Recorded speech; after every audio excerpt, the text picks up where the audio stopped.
Assalamualaikum warahmatullahi wabarakatuh. A'udzubillahi minasyaitonirrajim. Bismillahirrahmanirrahim. Alhamdulillahilladzi hadana lihada wa ma kunna linahtadiya laula an hadanallah. Asyhadu an la ilaha illallah wahdahu la syarikalah wa asyhadu anna Muhammadan abduhu wa rasuluh la nabiyya ba'dah. A'udzubillahi minasyaitonirrajim. Bismillahirrahmanirrahim. Ya ayyuhalladzina amanu taqullaha wa kunu ma'as shodiqin. Para sahabat, jamaah, kolega, para salikin, dan saudara-saudara semua, kita sedang membahas tentang tahwid. Tahwid ini belum selesai. Saya ulang satu kalimat, kalau menyangkut upaya kasab ikhtiar sudah diselesaikan, maka namanya tawakal. Dan biasanya urusan dengan rezeki, pangkat, dan sebagainya. Tapi kalau urusan ibadah mahdhah dan ibadah-ibadah sosial lainnya, itu apakah seseorang pasti bisa melakukan sesuatu yang baik? Kan belum tentu. Nah, karena itu ini namanya tahwid. Tahwid adalah menyerahkan segala urusannya terhadap niat-niat baik kita, dan semoga Allah bisa mengabulkan terhadap niat kita. Tahwid ditambah dua kalimat, in kanal khair wal aslah. Kalau niat kita itu baik dan aslah, lebih sempurna. Nah, itu caranya gitu. Mau cari pangkat, ya Allah, kalau itu baik dan itu adalah aslah, ya Allah. Gitu. Insya Allah istisna. Nah, karena itu pendapat yang pertama terhadap sesuatu yang wajib, maka tidak, ini ada pendapat para ulama ya. Dia mengatakan tidak usah, pokoknya niat sekuat tenaga, urusan berhasil urusan Allah. Tapi kalau yang menyangkut yang mubah, yang sunnah, dan wajib pun, yang dalam kondisi tertentu tidak harus alal waktiha, misalkan sholat, maka dengan demikian kita boleh meninggalkan sholat pada waktunya ketika melihat tetangga sedang ada sakit keras, ada kecelakaan. Maka dengan demikian mengerjakan wajib yang lain itu lebih utama dari mengerjakan wajib yang pertama. Jadi tinggalkan dulu, bantu dulu sesama manusia. Itu pendapat yang kedua. Nah, sekarang kira-kira akan berpendapat ketiga. Pak, a'udzubillahi minasyaitonir rajim. Bismillahirrahmanirrahim. Wa qala al-mu'allif fi hadzal kitab wa nabiyina bi ulumiyya fit darin. Amin ya rabbal alamin. A'udzubillahi minasyaitonir rajim. Bismillahirrahmanirrahim. Fa in qila kaifa yasihu ayyataridallah ala 'abdihi. Bagaimana seseorang dapat mengambil pilihan yang sah, yang itu sesuatu Allah mewajibkan kepada hambanya. Fardu, zakat, sholat fardu, zakat, infak, membantu orang, menuntut ilmu, itu kan wajib. Ya, wa yu'idahu ala tarokihi, dan mengancamnya bagi yang meninggalkannya. Benar kan? Kalau orang tidak mengerjakan sholat fardu, diancam. Ya, tsumma la yakunu lahu sholahun fi fi'lihi, kemudian tidak ada kepatutan bagi hamba di dalam melakukannya itu. Nah, situasi seperti ini kayak apa? Seperti apa yang harus kita lakukan? Nah, karena itu, maka kita harus meyakini fa'lam anna saykhona rahimahullah qala innallaha ta'ala la ya'murul abdi bisyai'in. Berkata guru saya, gurunya Imam Ghazali Abdullah Al-Warraq, ya, beliau menyatakan sesungguhnya Allah tidak akan merintahkan seseorang hamba bisain dengan sesuatu illa wa fihi solahuhu idza tajarrada 'anil awarid, kecuali di dalamnya itu bisa dilakukan bersendirian daripada berbagai perintah. Artinya manusia itu pada prinsipnya bisa sholat pada waktunya, bisa ngaji, bisa belajar, bisa sambil mencari rezeki bisa, sholat malam bisa, dan itu dilakukan dengan sendirian bisa. Yang tidak bisa itu, mengapa akhirnya tidak bisa? Karena dia memilih sesuatu yang sebetulnya bisa menjadi tidak bisa karena mengutamakan terhadap urusan dunia itu. Jadi dengan demikian Allah memerintahkan itu pasti manusia. La yukallifu nafsan illa wusaha, laha makasabat, dan seterusnya itu Allah lah yang menciptakannya. Orang menjadi lemah, orang tidak akhirnya tidak melakukan yang baik-baik karena memang akhirnya memilih dan dikalahkan oleh kepentingan yang lain. Jangan salahkan waktu. Kadang-kadang kita, wah saya nggak ada waktu untuk ngaji. Saya nggak ada waktu untuk ikut awas one week one juice. Nah ini kira-kira kalau itu alasan betul nggak ya? Betul saja ya, karena memang nggak memilih saja pilihan yang baik itu.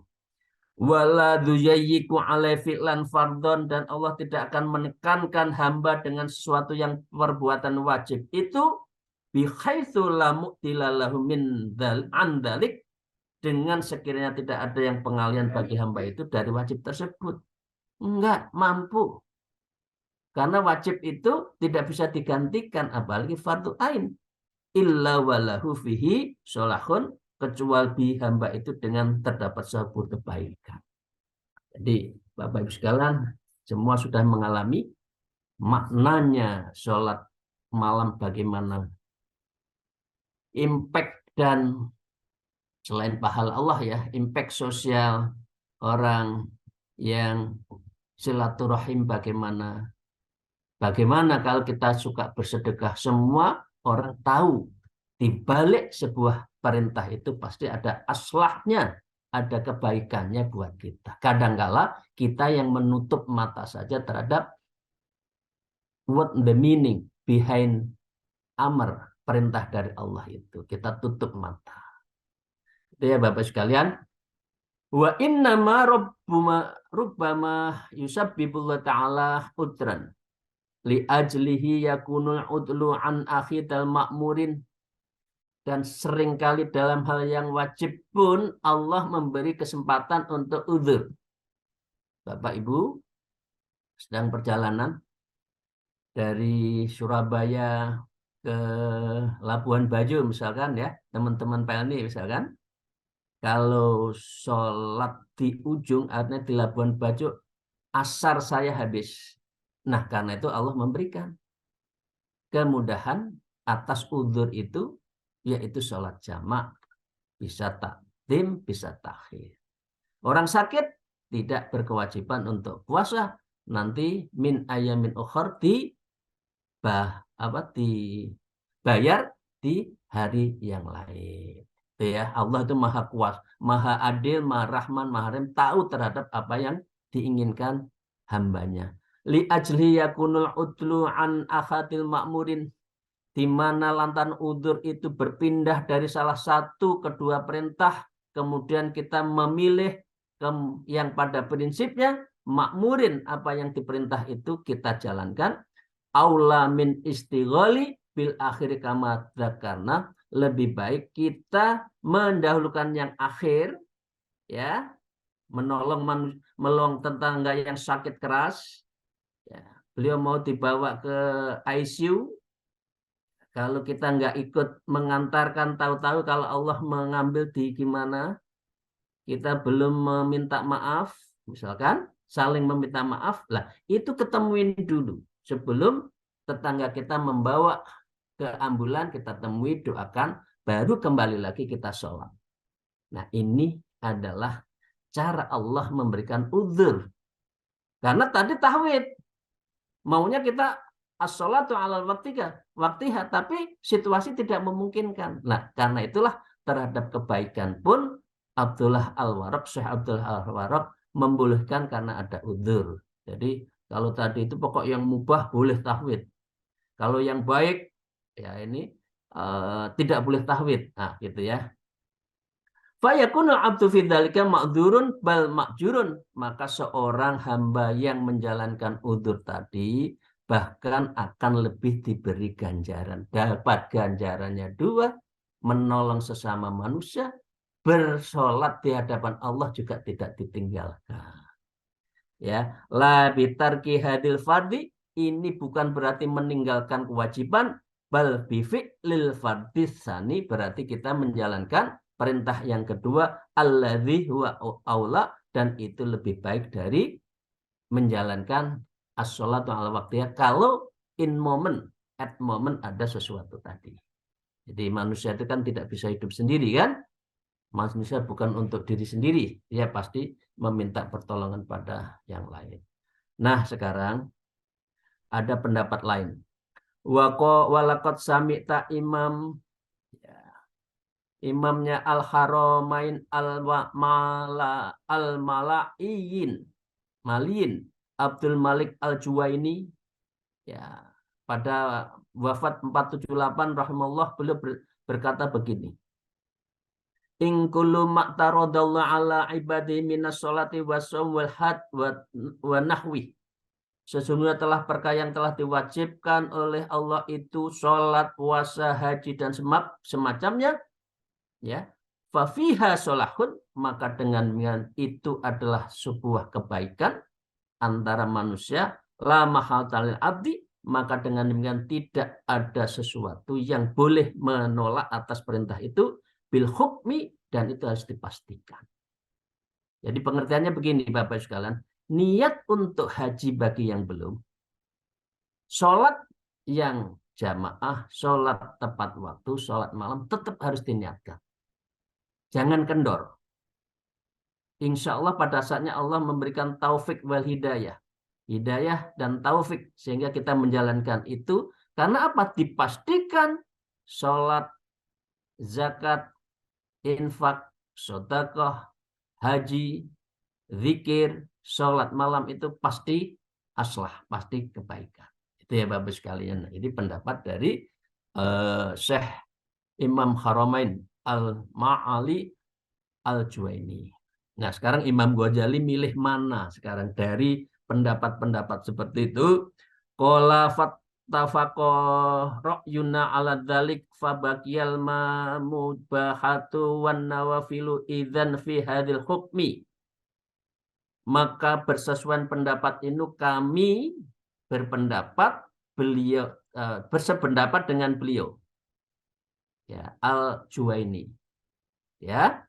Artinya tetap berikhtiar naik haji, berikhtiar sholat malam, berikhtiar ngaji Quran, berikhtiar, diniati. Insya Allah nanti saatnya akan dibukakan pintu hidayah dan taufik. Ya, beliau mengatakan seperti itu. Ya, maka dengan demikian, maka tetap berada pada hal-hal mubah dan sunnah jika demikian dalam hukum itu. Dari artinya boleh tafwid kalau yang bersifat mubah dan sunnah. Kalau yang wajib itu harus diupayakan sambil berserah diri kepada Allah. Tafwid namanya. Maka dengan demikian fa'lam dzalika fa inna min mawadil bab wa billahi taufiq wa hidayah. Bab ini cukup rumit karena menyangkut akidah, menyangkut filsafat, dan menyangkut hal-hal yang sangat rumit. Semoga Allah memberikan taufik. Amin ya rabbal alamin. Nah, sekarang subbab yang lain masih tahfidz. Sahabat dan para salikin rahimahullah. Fa ingkila hal ya'manu mufawwidul halaka wal fajata wad darul mihnatin. Kemudian dikatakan begini. Apakah bisa selamat? Artinya boleh seseorang bertahfidz dari suatu kehancuran dan kerusakan, sedangkan negeri dunia itu dalam negeri cobaan. Jadi ini situasinya sudah tidak karu-karuan. Maka dalam menghadapi seperti ini apa? Misalkan, astagfirullahaladzim, di sebuah negara komunis, sholat dilarang. Zaman dulu di Turki, ketika sekularisme menjadi pilihan, orang sholat saja sulit. Nah, keadaan seperti itu negara yang tidak membolehkan secara terbuka atas sebuah perintah dan dijalankan di depan umum itu bagaimana? Nah, ini maka dengan demikian Imam Ghazali mengatakan Fa'lam inna fil aghlabi la yuf'alu bil muwawwidil bil muwaf muwawwidhi illa sholah. Ketahuilah sesungguhnya Allah di sebagian peristiwa tidak akan berbuat kepada orang yang tafwid kecuali berupa kebaikan. Ya udah sholatnya sendiri di dalam rumah. Nggak usah di masjid dulu. Kalau di masjid ditangkap, dibunuh. Jangan sok jadi pahlawan. Udah saya sholat di depan umum. Ya, akhirnya dibunuh. Nggak ada kebaikan. Tidak ada namanya aslah. Ya, lakukan secara demokratis. Maaf seperti Turki. Akhirnya yang menang Erdogan. Erdogan memiliki semangat Islam yang kuat. Akhirnya boleh menjalankan ibadah di masjid-masjid secara umum. Itu caranya. Ya. Walidzalika rubama yahduluhu faqyaqa'an manzilatit takwid.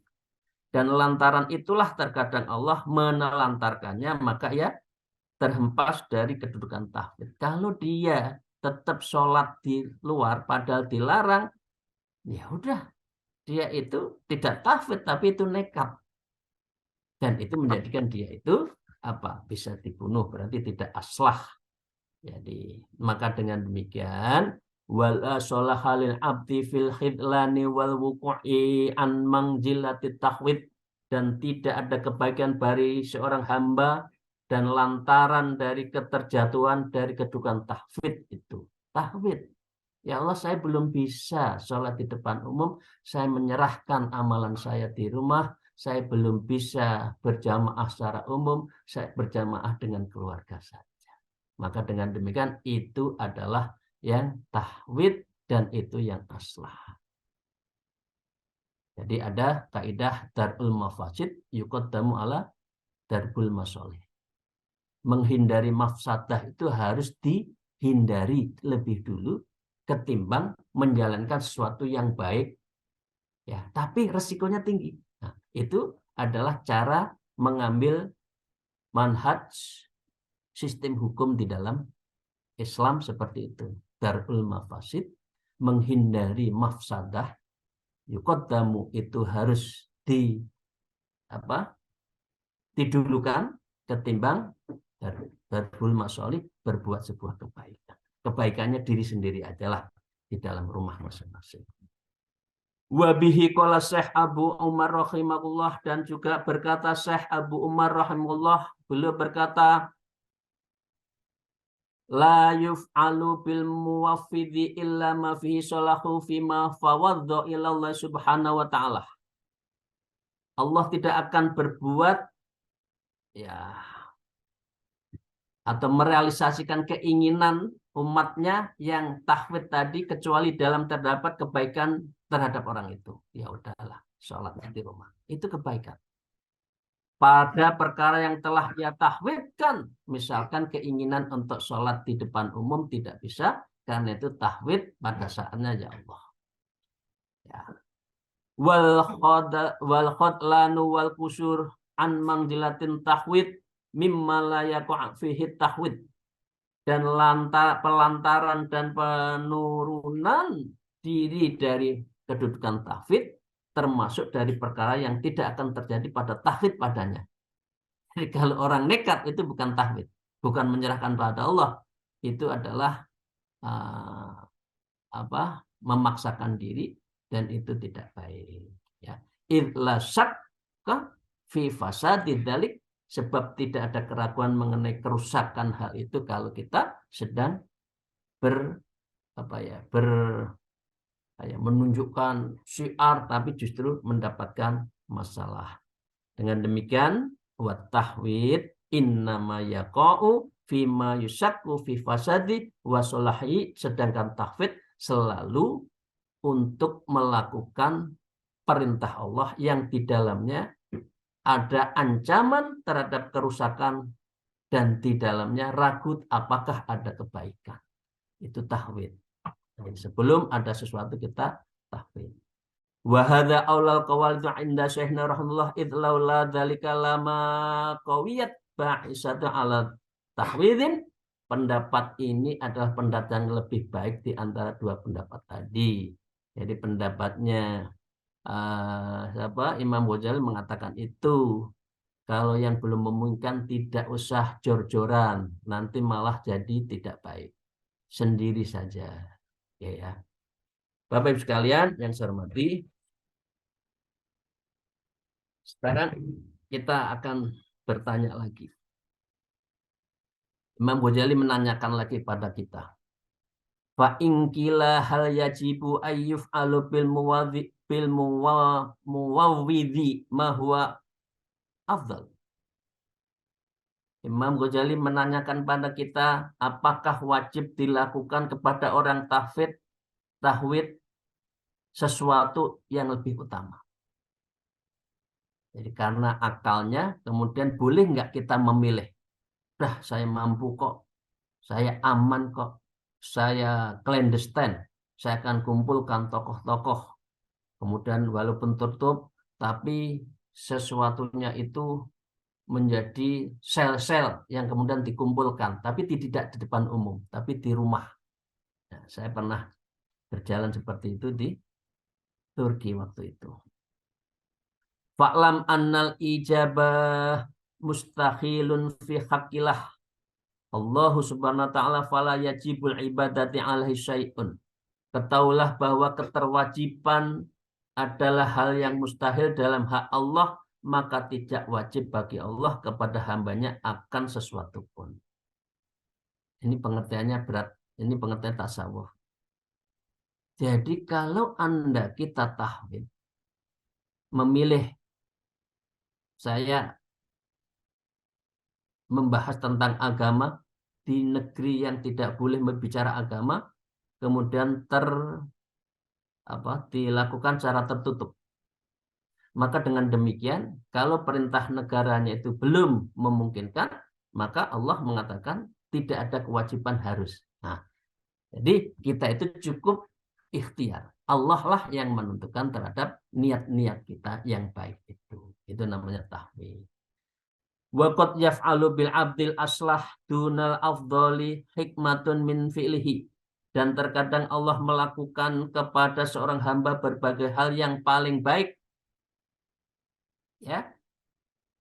Dunal afdal hikmah min fi'lihi. Bukan karena yang lebih afdal dari perbuatannya. Jadi di sini berlaku kalau orang memilih, maka berlaku dua. Lebih baik atau lebih afdal. Allah selalu memilihkan yang lebih baik dulu. Kalau kita memaksakan yang afdal, maka dengan demikian kita akan jadi rusak. Seringkali orang yang afdal, sholat sunatnya banyak, sholat wajibnya keter. Nah, itu nggak baik. Nah, itu Bapak Ibu sekalian ya. Maka dengan demikian, sekali lagi, waqad yaf'alu bil abdil aslah, maka Allah itu akan memilih yang aslah yang baik. Dunal afdal bukan utama, lebih yang utama, bukan. Yang penting wajib-wajib dulu.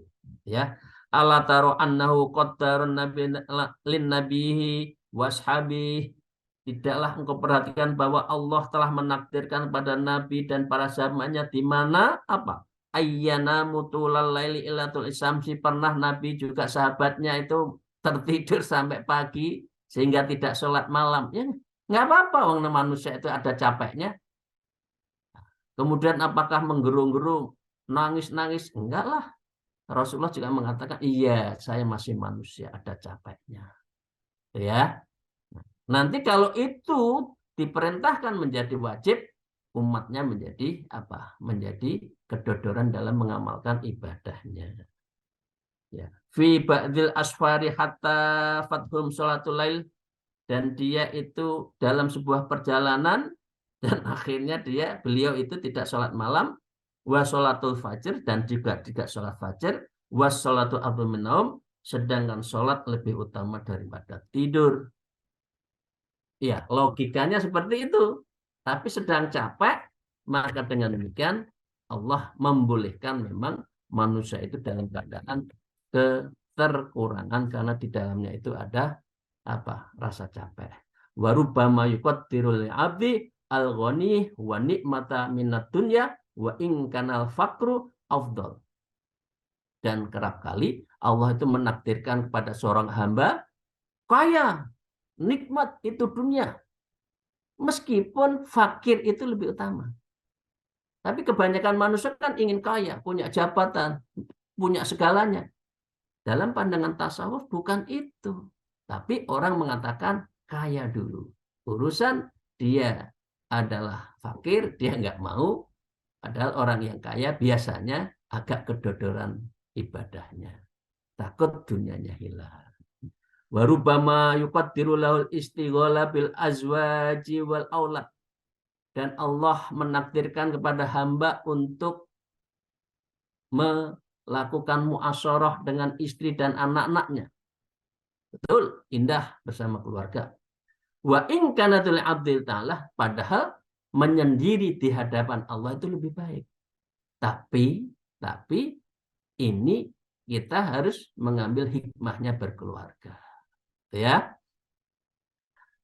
Fa innahu bi ibadihi khabirun basir, karena sesungguhnya Allah Maha tahu terhadap apa yang beliau sampaikan.